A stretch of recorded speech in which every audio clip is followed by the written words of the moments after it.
আসসালামু আলাইকুম সবাইকে। আজকে আমরা যে বিষয় নিয়ে কথা বলবো সেটা হচ্ছে ত্রিকোণমিতি।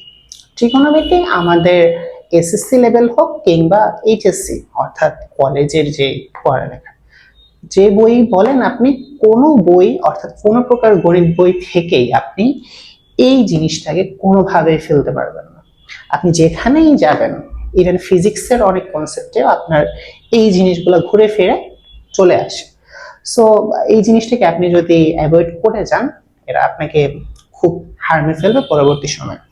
আজকে আমরা এসএসসি লেভেলে ত্রিকোণমিতি 9.1 এবং 9.2 এর যে ফুল বেসিক সেটুকু দেখব, এবং এই দুইটা চ্যাপ্টার থেকে আমাদের বোর্ডে যত প্রকার এমসিকিউ আসে তার থেকে মোস্ট কমন যেগুলো বারবার রিপিট হয় এবং ওই প্রশ্নগুলো থেকে আর কি কি প্রশ্ন হতে পারে সেম জিনিসগুলো আমরা দেখব, একই ক্লাসে কভার করব। শুরুতে আমরা বেসিকটা দিয়ে শুরু করছি। আচ্ছা, ত্রিকোণমিতিতে আমরা মূলত কি করি? আমরা সমকোণী ত্রিভুজ নিয়ে কাজ করে থাকি। সমকোণী ত্রিভুজটা কিরকম হয়? যে কাইন্ড অফ,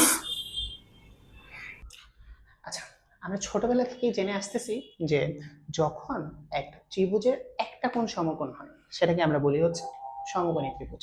সো এটার ক্ষেত্রে সমকোণ তো এইটা আমরা দেখেই বুঝতে পারতেছি। আর ত্রিকোণমিতিতে মূলত একটা সমকোণী ত্রিভুজের যে তিনটা বাহু আছে এগুলা নিয়েই কাজ করব, এগুলা এবং এগুলার যে কোণের অনুপাত, এক কথায় আমরা এটা বলতে পারি। আচ্ছা, এটাকে যদি আমরা নামকরণ করি যে এ, বি এবং সি। আচ্ছা, ত্রিভুজের তো তিনটা বাহু দেখতেই পাচ্ছি। এখন সমকোণী ত্রিভুজের তিনটা বাহুর তিনটা নাম আছে, যেটা আমরা শিখেছিলাম হচ্ছে পিথাগোরাসের উপপাদ্য থেকে। উপপাদ্য কি ছিল? যে অতিভুজটা কাইন্ড অফ এরকম ছিল যে অতিভুজের উপর অঙ্কিত বর্গক্ষেত্রের ক্ষেত্রফলটা অপর দুই বাহু অর্থাৎ লম্ব এবং ভূমির উপর অঙ্কিত বর্গক্ষেত্রের ক্ষেত্রফলের সমষ্টির সমান। আচ্ছা, এখন অতিভুজ কোনটা? একটা সমকোণী ত্রিভুজের অতিভুজ কখনোই চেঞ্জ হবে না, অতিভুজ যেটা ছিল ওটাই আছে বেসিক্যালি। বা একেবারে নর্মাল কথা যেটা আমরা বলতে চাই সেটা হচ্ছে সমকোণের বিপরীতে আমরা যাকেই দেখতে পাই সেটাই হচ্ছে আমাদের অতিভুজ। একেবারে সহজ কথা, এটা কখনোই চেঞ্জ হবে না, কারণ আমি চাইলেই সমকোণকে চেঞ্জ করতে পারবো না। দ্যাট মিনস আমার যে অতিভুজটা থাকবে এটা কখনোই চেঞ্জ হবে না, এটা এর জায়গায় থাকবে। কিন্তু বাকি যেই দুইটা বাহু আছে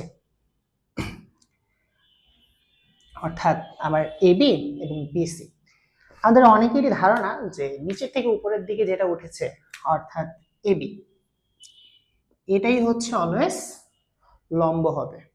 কিন্তু এটা আসলে কখনো সঠিক হয় আবার কখনো সঠিক হয় না। এর একটা কারণ আছে। লম্বের একটা ছোট্ট ডেফিনেশন যদি আমরা দিয়ে থাকি সেটা হচ্ছে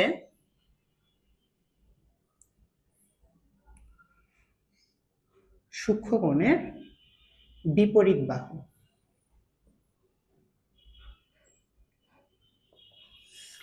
অর্থাৎ লম্বটা কোন বাহুটা হবে সেটা নির্ভর করবে আমার সূক্ষ্মকোণের উপর। ঠিক আছে, এখন ত্রিকোণমিতিতে আমরা সূক্ষ্মকোণ অনেক সময় থিটা দিয়ে, অনেক সময় এক্স দিয়ে, কিংবা অনেক সময় ওয়াই দিয়ে প্রকাশ করি। তার মানে আমার লম্ব এবং ভূমি চেঞ্জ হইতে পারে। ঠিক আছে, আচ্ছা সাপোজ ধরে নেওয়া যাক যে এই ত্রিভুজের ক্ষেত্রে এই কোণটা হচ্ছে এক্স এবং এই কোণটা হচ্ছে ওয়াই। এখন আমি যদি এক্স এর সাপেক্ষে চিন্তা করি তাহলে আমার লম্ব কোণটা হবে, এক্স এর বিপরীতে কোণটা আছে, এক্স এর বিপরীতে আমার বাহু আছে এবি। তাহলে যখন আমি থিটা হিসেবে এক্স কে গণনা করব তখন আমার লম্ব হিসেবে কাজ করবে এবি। কিন্তু যখন আমরা থিটা হিসেবে ওয়াই কে ধরে নিব তখন আমার লম্ব হিসেবে কে কাজ করবে? আমি তো একটু আগেই বললাম যে সূক্ষ্মকোণের বিপরীত বাহুটাই কি হবে? লম্ব হবে। তো আমার কোণ যদি এইটা হয়, সূক্ষ্মকোণটা এর বিপরীতে কোণটা আছে এই বাহুটা অর্থাৎ বিসি, তাহলে আমরা লম্ব বলতে বলতে পারি কোনটাকে? বিসিকে। অর্থাৎ এতটুকু ক্লিয়ার ধারণা রাখা উচিত যে সূক্ষ্মকোণ যখন চেঞ্জ হচ্ছে তখন আমার কি হবে? লম্বটাও চেঞ্জ হবে। এটুকু আমরা সবাই বুঝতে পারছি আশা করি। আচ্ছা, এরপরে এতটুকু রেখে দিলাম। আচ্ছা, ত্রিকোণমিতিতে আমরা মূলত 6টা অনুপাত নিয়ে কাজ করি। অনুপাতগুলো কি কি আমরা শর্ট ফর্ম গুলোই লিখতেছি। সাইন, কস, ট্যান, কট, সেক এবং হচ্ছে কোসেক। আচ্ছা, এরা তো নিজে নিজেই বুঝতে পারে না, এদের সাথে অবশ্যই অ্যাজ ওয়েল এজ একটা সূক্ষ্মকোণ আমরা ইউজ করি। ঠিক আছে। আচ্ছা, এখানে আরেকটা কথা বলে রাখা উচিত যে প্রথমটা আর শেষেরটা একটা অপরটার বিপরীত। অর্থাৎ আমরা sine theta is equal to লিখতে পারি 1 বাই কোসেক থিটা, আবার cosec theta is equal to লিখতে পারি 1 বাই সাইন থিটা। সেম ভাবে কজ এবং সেক বিপরীত, অর্থাৎ আমরা বলতে পারি cos theta is equal to 1 by sec theta. আবার উল্টাভাবে বলতে পারি যে sec theta is equal to 1 by cos theta. আবার tan এবং cot বিপরীত, সেটা কিভাবে, যে tan theta is equal two হচ্ছে 1 বাই cot থিটা। উল্টাভাবেও লেখা যেতে পারে যে cot theta is equal to 1 by tan theta. আচ্ছা, এতটুকু তো বোঝা যাচ্ছে যে আমাদের ত্রিকোণমিতিতে এই 6টা অনুপাত নিয়েই আমরা কাজ করব। এখন একটু আগে আবার বলেছিলাম যে ত্রিকোণমিতিতে আমরা কাজ করব একটা সমকোণী ত্রিভুজ নিয়ে, তাই তো? তার মানে এই দুইটার মধ্যে কোনো একটা কানেকশন অবশ্যই আছে। আচ্ছা, কানেকশনটা কিরকম? এখানে যে আমার প্রথম অনুপাত অর্থাৎ সাইন থিটা, সাইন থিটা হচ্ছে আমার ত্রিভুজের দুইটা বাহুর অনুপাত, বোঝা যাচ্ছে? অর্থাৎ সাইন থিটার সাথে আমার এই ত্রিভুজের দুইটা বাহুর সম্পর্ক আছে। সেই দুইটা কি কি আমরা বেশ অন্যান্য জায়গায় বা জায়গাগুলোতে দেখতে পাই যে সহজে মনে রাখার কিছু ট্রিক্স থাকে। যেমন সাইনের জন্য মনে রাখা হয় কি, যে সাগরে লবণ অতি বা সাগরে লবণ আছে। তো এখানে লবণ থেকে আসলে লম্ব কথাটা আসে এবং অতি বা আছে কথাটা থেকে অতিভুজ কথাটা আসে। ক্লিয়ার? এরপরে যেহেতু সাইন থিটা কোসেক থিটার বিপরীত, তার মানে উল্টে যাবে, তাহলে কোসেক থিটা সমান সমান আমরা লিখতে পারি অতিভুজ বাই লম্ব। জিনিসটা এইরকম,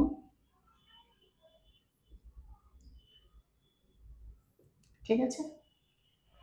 তারপরে যদি আমরা cos থিটায় যাই, cos থিটা কি ছিল? cos থিটার যে শর্ট ট্রিক্স সেটা ছিল হচ্ছে যে কবরে ভূত অতি বা কবরে ভূত আছে, এরকম। ওই ভূত কথাটা থেকে আসলে আসে হচ্ছে যে ভূমি, আর আছে থেকে বা অতি থেকে আসে হচ্ছে যে অতিভুজ। cos থিটা যেহেতু sec থিটার বিপরীত, তাহলে sec থিটা সমান সমান আমরা লিখতে পারি কি, উল্টিয়ে দিতে হবে জিনিসটাকে। তাহলে অতিভুজ উপরে আর ভূমি হয়ে যাবে নিচে। তারপরে ট্যান, ট্যানের জন্য আমরা যেটা মনে রাখি সেটা হচ্ছে টেরা লম্বা ভূত, এরকম টাইপের একটা বাংলা লাইন। আচ্ছা, প্রথম লম্বা থেকে আমার এখানে যে কথাটা আসে সেটা হচ্ছে লম্ব, আর ভূত থেকে এখানে আসে হচ্ছে যে ভূমি।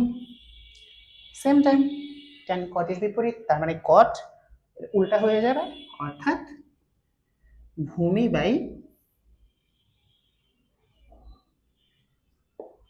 লম্ব হয়ে যাবে। জিনিসটা কিছুটা এইরকম হবে। অর্থাৎ দেখেই বুঝতে পারতেছি যে সাইন লম্ব এবং অতিভুজের সাথে সম্পর্কিত, কোস ভূমি এবং অতিভুজের সাথে সম্পর্কিত, ট্যান লম্ব এবং ভূমির সাথে সম্পর্কিত। আর নিচের তিনটা তো এদের বিপরীত, আমরা শুরুতেই বলেছি, তাই না? আচ্ছা, এবার আসি হচ্ছে যে আমাদের থিটার পরিবর্তনের সাথে সাথে এগুলো কিভাবে পরিবর্তন হচ্ছে সেই জিনিসটা একটু দেখে নেওয়া যাক। আচ্ছা, আমরা সাইন দিয়ে দেখতেছি যে এখানে আমরা দুইটা থিটা ধরেছি, এক্স এবং ওয়াই। আমরা যদি সাইন এক্স নেই, আচ্ছা সাইন থিটা সমান আমরা একটু আগে দেখেছিলাম কি, লম্ব বাই অতিভুজ। আচ্ছা, এক্স যখন থিটা হিসেবে কাজ করতেছে, তাহলে এক্স এর বিপরীতটাই তো আমার লম্ব হিসেবে কাজ করবে। তাহলে এক্স এর বিপরীত বাহু কে? এবি। তাহলে এখানে লম্ব হিসেবে বসবে আমার এবি। সেম টাইম আমরা যদি অতিভুজের কথা বলি, অতিভুজ তো চেঞ্জ হচ্ছে না, অতিভুজ এসি ছিল, এসি থেকেই যাবে। ঠিক আছে, এবার আমরা যদি থিটাকে রিপ্লেস করি, অর্থাৎ এক্স কে চেঞ্জ করি, এক্স কে চেঞ্জ করে আমরা আরেকটা থিটা ছিল বা সূক্ষ্মকোণ ছিল, সেটা হচ্ছে যে ওয়াই। আচ্ছা, ওয়াই। এখন আমরা তো বলেছি অতিভুজ চেঞ্জ হবে না, তার মানে অতিভুজ আগেও যা ছিল এখনো তা থাকবে, অতিভুজ নিয়ে আমাদের কোনো মাথা ব্যথা নাই। কিন্তু লম্বটা চেঞ্জ হবে। লম্বের ডেফিনেশন আমরা শুরুতেই দেখেছিলাম যে সূক্ষ্মকোণের বিপরীত বাহুটাই হচ্ছে লম্ব। এখানে ওয়াই এর বিপরীত বাহু কোনটা? বিসি।